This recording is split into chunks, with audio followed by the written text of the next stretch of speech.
నమస్తే, welcome to I dream. Young tiger NTR వరుస ప్రాజెక్టులతో full బిజీగా ఉన్నాడు. ప్రస్తుతం స్టార్ డైరెక్టర్ కొరటాల శివ దర్శకత్వంలో దేవరాజ్ చేస్తున్నారు. ఈ మూవీ వేగంగా షూటింగ్ జరుపుకుంటోంది. సెప్టెంబర్ 27న విడుదల చేస్తున్నట్లు మేకర్స్ ప్రకటించారు. ఇక తాజాగా గోవాలో యాక్షన్ షెడ్యూల్ పూర్తి చేసుకుని హైదరాబాద్ చేరుకున్నాడు.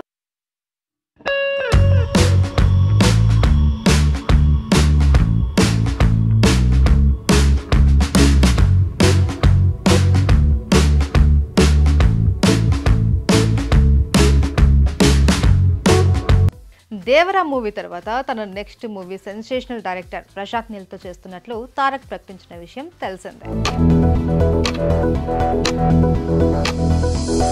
ఎన్టీఆర్ 31 అనే వర్కింగ్ టైటిల్తో ఈ movie తెరకెక్కనుంది.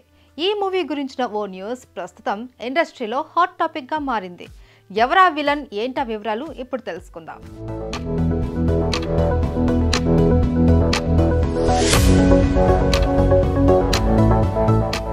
Man of masses NTR latest movie Devara త్వరలోనే రిలీజ్ కు రెడీగా ఉంది. ఇక ఈ చిత్రం షూటింగ్ పూర్తి కాగానే కేజీఎఫ్ డైరెక్టర్ ప్రశాంత్ నీల్తో ఓ చిత్రం చేయనున్నాడు తారక్. ఎన్టీఆర్ 31 వర్కింగ్ టైటిల్ తో ఈ మూవీ ప్రారంభం కానుంది.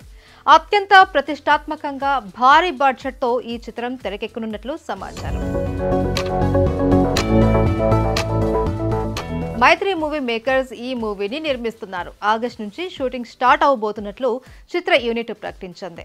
అదేవిధంగా ఈ నేపథ్యంలో ఈ సినిమాకు సంబంధించిన ఓ ఇంట్రెస్టింగ్ న్యూస్ పరిశ్రమలో చక్కర్లు కొడుతుంది. అదేంటంటే ఎన్టీఆర్ 31 మూవీలో విలన్ గా యానిమల్ ఫేమ్ బాబీ డియోల్ నటిస్తూ ఉన్నాడని గట్టిగా వార్తలు వినిపిస్తున్నాయి. అయితే ఈ న్యూస్ పై మేకర్స్ నుంచి ఎలాంటి అధికారిక ప్రకటన అయితే రాలేదు, కానీ త్వరలోనే వచ్చే అవకాశాలు మాత్రం ఉన్నాయి అంటున్నారు.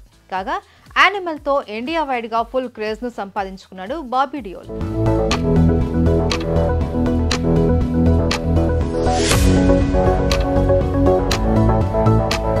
బాలీవుడ్ లో నటుడిగా మంచి గుర్తింపు అప్పటికే ఉన్నప్పటికీ యానిమల్ తో అతడి రేంజ్ మరింత పెరిగింది. అన్ని కుదిరి బాబీ డియోల్ ఈ సినిమాలో విలన్ క్యారెక్టర్ చేస్తే కనుక కథానాయకునికి మించి విలన్ కు ఎలివేషన్స్ ఉండే ప్రశాంత్ నీల్ ఎన్టీఆర్ కాంబినేషన్ లో బాబీ డియోల్ పాత్ర ఎలా ఉంటుందో అన్నది వేచి చూడాలి.